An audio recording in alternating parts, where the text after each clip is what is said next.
Ким Уайлд – это британская певица и автор песен, которая стала популярной в 80-х годах. Ее уникальный стиль и запоминающиеся мелодии сделали ее одной из самых известных исполнительниц того времени. В начале своей карьеры она выпустила несколько успешных синглов, которые быстро стали хитами. Она известна своими мелодичными композициями, которые легко запоминаются и остаются в памяти надолго.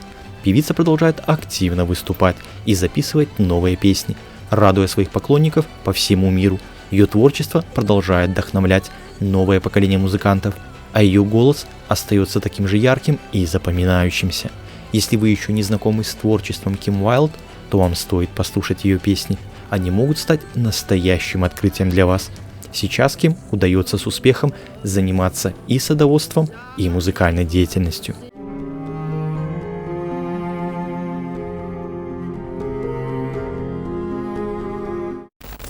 Для начала, безусловно, нужно начать с биографии певицы. Для тех, кто ее не знает, но кто знает, переходите по тайм-кодам к интересующей вас части видео. Ким Смит, настоящая фамилия певицы, появилась на свет 18 ноября 1960 в предместье Чизвик, которое располагается в западной части Лондона. Свой сценический псевдоним позаимствовала у отца, являющегося популярным в 50-е годы поп-певцом и одним из пионеров английского рок-н-ролла Марти Уайлда, который в свою очередь родился под именем Реджинальд Леонард Смит. Мать Ким по имени Джойс Бейкер в молодости была певицей и танцовщицей в группе «Девочки Верноны». Когда девочке исполнилось 9 лет, она перебралась в графство Хартфордшир вместе с семьей. Получив среднее образование, без труда поступила в колледж Сент-Олбанс, где обучалась искусству и дизайну. Параллельно с этим Ким вместе с матерью была на бэк-вокале в группе ее отца. В 80-м младший брат девушки по имени Рики помог ей записать в студии, арендованной их звездным родителям, несколько демок, на которые вскоре обратил внимание шеф звукозаписывающей компании Rock Records, популярный британский продюсер Микки Моутс. Мужчина, недолго думая, предложил начинающей певице заключить с ним контракт. Дебютный сингл Ким под названием «Дети в Америке»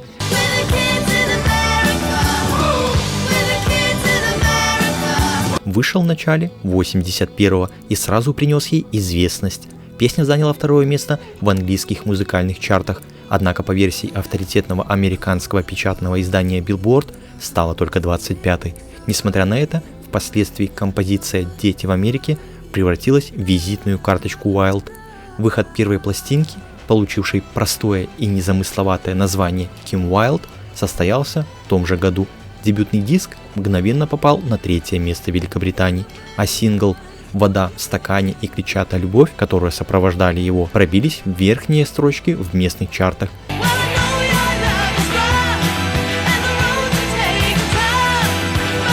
Тем самым закрепив успех юной исполнительницы. Каждая композиция с этого альбома была написана отцом и младшим братом девушки.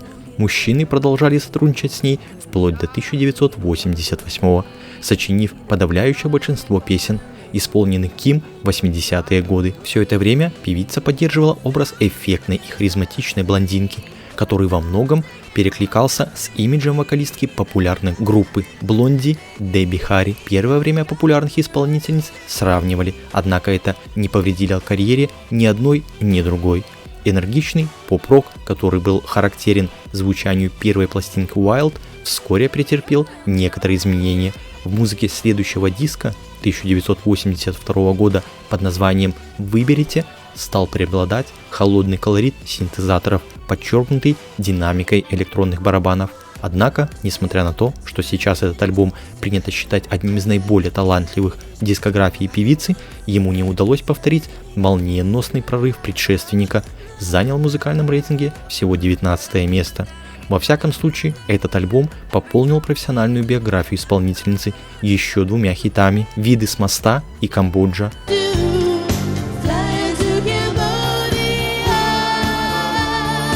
На обе композиции вышли клипы. 3-му и 4-му альбомам Уайлд под названием «Лови, как только сможешь», вышедший в 1983 году и так не издавшийся в Соединенных Штатах Америки, и другому альбому с названием «Дразнит и дерзит» 1984 года, не удалось повторно поднять девушку на звездный Олимп.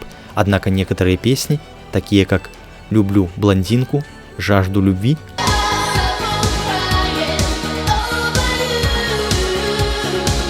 обрели популярность у британской аудитории. Образовавшийся застой в творческой жизни певица решила исправить кардинально. В 1984 году она ушла из Rock Records и подписала новый контракт с масштабной американской корпорацией MSI. Спустя 2 года Ким в некотором роде удалось вернуть утраченную популярность после выхода танцевальной версии старого хита американского коллектива Supremes под названием «Ты заставляешь меня цепляться за тебя».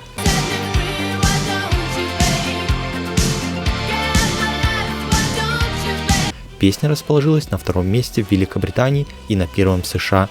Далее вышла 5-я пластинка, озаглавленная «Еще один шаг», очередным хитом которой стала одноименная композиция «Еще один шаг», исполненная Уайлд в дуэте с соул-певцом Джуниором.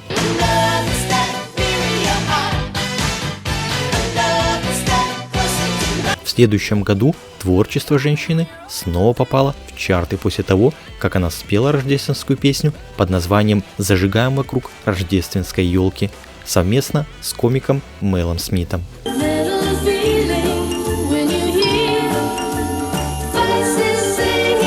Конец 1988 стал еще более удачным для Ким.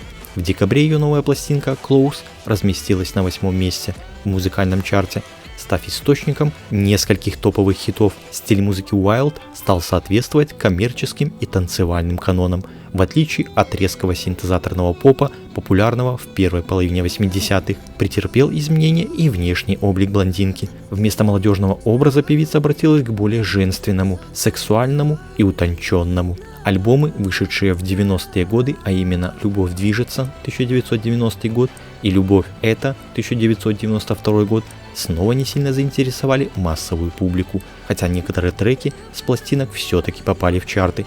По-настоящему провальным стал альбом 1995 года под названием «Отныне и навсегда», на который во многом повлиял такой музыкальный жанр, как соул. После этого Ким Уайлд на долгое время забросила карьеру поп-исполнительницы. В первый год нового тысячелетия она отправилась в ностальгическое турне «Тогда и сейчас» совместно с другими знаменитостями 80-х, а также записала и выпустила в Германии сингл «Рожденный быть диким», являющийся кавер-версией песни, принадлежащей группе Steppenwolf.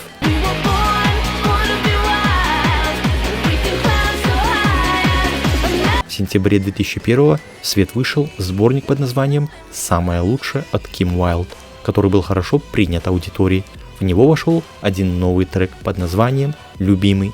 Следующие несколько лет Ким Уайлд провела в гастрольных поездках по континентальной Европе, где непременно пользовалась успехом. В 2006 женщина презентовала очередную новую пластинку «Никогда не говори никогда», в которую вошли как неизвестные песни, так и старые хиты, перезаписанные на современный лад. В 2018 году певица выпустила альбом под названием «А вот и пришельцы», тем самым дав понять, что она не собирается уходить на покой. 1996 ознаменовался новым витком в личной жизни британской поп-певицы. Ее мужем стал Хелл Фаулер, вместе с которым Ким Уайлд приняла участие в музыкальной постановке «Томми».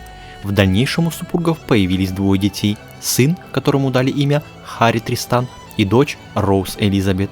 Во время первой беременности пробудилось старое увлечение садоводством. Уайлд окончила курсы растениеводства и для своих детей вырастила настоящий сад. Карьера садовода тоже оказалась успешной, ее талант сразу же был замечен. В качестве дизайнера она была приглашена на 4-й канал в передачу «Лучшие сады». Годом позже Уайлд приняла участие в съемках 2 серий передачи «Захватчики сада» компании BBC. Совместно с Дэйвом Фаунтейном певица попала в Книгу рекордов Гиннесса за успешную пересадку самого большого дерева. Однако в январе 2007 года дерево было повалено бурей. В 2005 году Уайлд взяла золотую награду на цветочном шоу в Челси. Уайлд также написала 2 книги о садоводстве: «Работа в саду с детьми» и «Начинающий садовник». Первая была переведена на испанский, французский, датский и голландский языки, позже на немецкий. На сегодня поп-певица продолжает активно давать интервью и концерты. Аудитория везде ее встречает с теплотой и любовью. Также певица выпускает новые композиции и снимает клипы на них. выступает на ретро-вечеринках по всему миру, где популярен формат данного шоу. Женщина активно ведет микроблог в социальной сети Instagram, где выкладывает афиши предстоящих выступлений и фотографии с них. 31 января 2025 года вышел альбом Closer, в преддверии которого был выпущен сингл Midnight Train.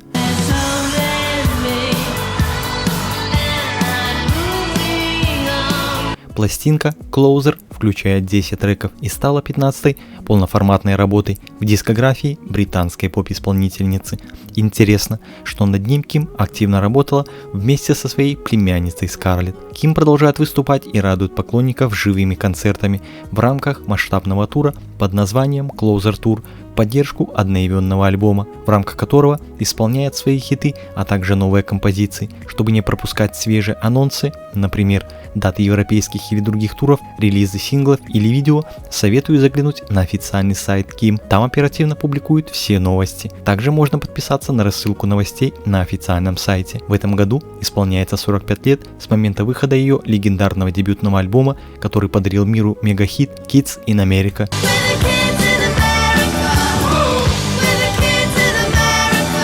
Дебютный альбом британской певицы называется Kim Wilde. Пластинка вышла 29 июня 1981 года на лейбле Rock Records и принесла певице всемирную известность. Kim Wilde сейчас живет с счастливой семейной жизнью с мужем и 2 детьми. Ее вклад в музыкальную индустрию признан как критиками, так и поклонниками. Она продолжает вдохновлять новое поколение артистов своей непоколебимой преданностью музыке и стремлением к творческому самовыражению. Kim Wilde – настоящий символ в мире поп-музыки. Ее карьерный путь показывает, что талант и упорство могут привести к невероятному успеху и признанию, независимо от того, занимается ли она музыкой или садоводством. Ким всегда стремится к совершенству и продолжает удивлять своих поклонников новыми достижениями.